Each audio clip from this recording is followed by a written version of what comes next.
السلام علیکم ورحمۃ اللہ وبرکاتہ۔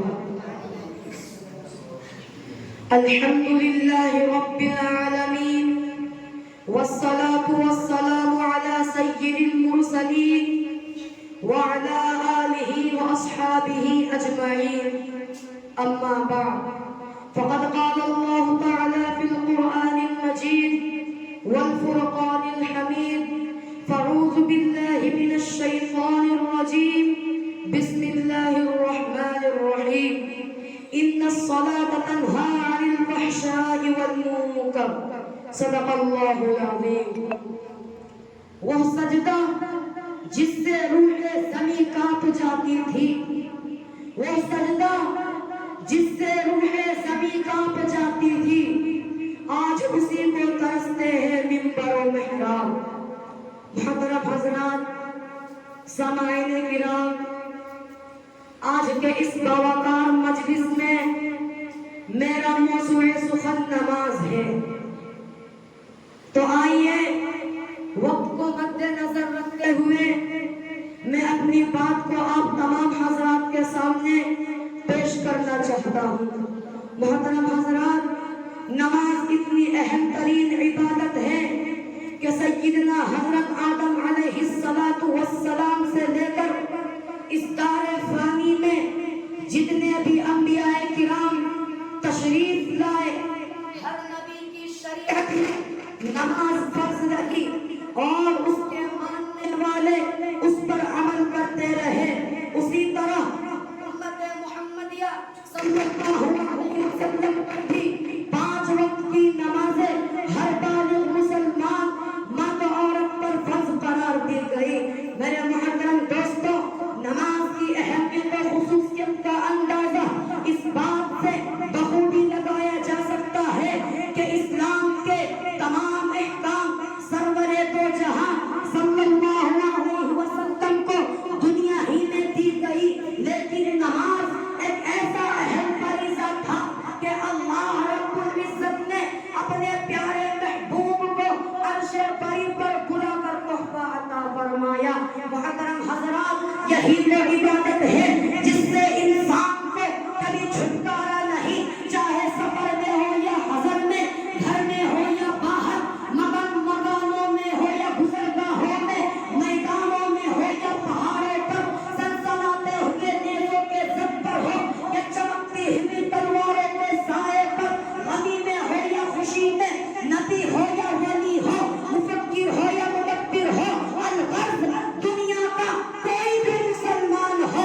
امیر و غریب، ذات و پات، حسب و نسب کا کوئی امتیاز نہیں، فرد یا قوم کی کوئی تخصیص نہیں، ہر ایک کو خانہ خدا میں ایک ہی ساتھ سجدہ ریز ہونا چاہیے۔ محترم حضرات، نبی عالم صلی اللہ علیہ وسلم ترک سلام پر جو وعید بیان فرمائے ہیں، ذرا اس کو بھی ملاحظہ فرمائیں۔ ما فاتتہ صلاۃ فکأنما وطر اہلہ ومالہ، جس شخص کی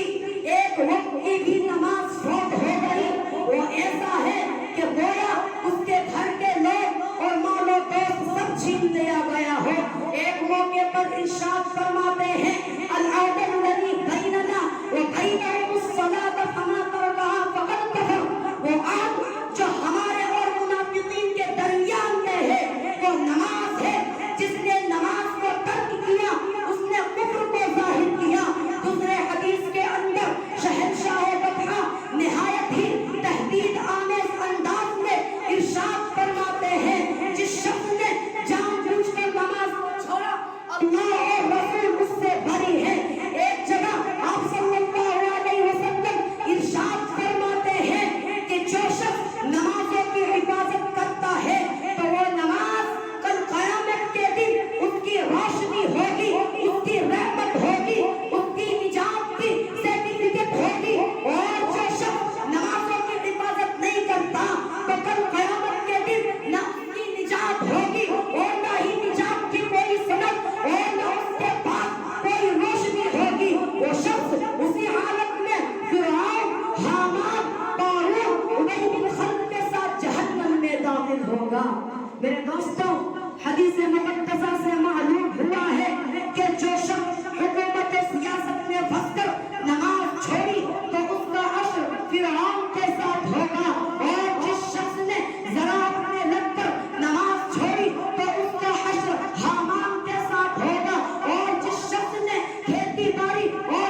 کرتی ہے، سب سے سب اذیتیں کیوں پہنچائی جاتی ہے، ظلم و ستم کے پہاڑ کیوں توڑے جاتے ہیں، ہر طرف سے کوئی دبا رہا ہے، کوئی ستا رہا ہے، اس کی کیا وجہ ہے؟ کیا ہم نے اس پر غور کیا؟ ہرگز نہیں۔ حقیقت یہ ہے کہ اللہ رب العزت نے جو مسلمانوں کو دولت فراوانی اور نظام زندگی عطا کیا تھا، اس سے غفلت و سستی اور پسے پشت ڈال دینے کی وجہ سے پوری انسانیت قوم کو خطرناک سے خطرناک منازل و مراحل سے دوچار ہونا پڑتا ہے۔ محترم حضرات، قرآن مقدس کے اندر ایک جگہ جہاں انسان کو معظم و محترم بتایا گیا ہے، اسی جگہ اس بات سے بھی آگاہ کر دیا گیا ہے کہ جو انسان امور دین سے بے خبر ہو جائے گا، جو انسان امور دین سے لاپرواہ ہو جائے گا، وہ اپنی کرتوت کی وجہ سے گرتے گرتے تحت الثرى میں پہنچ جائے گا۔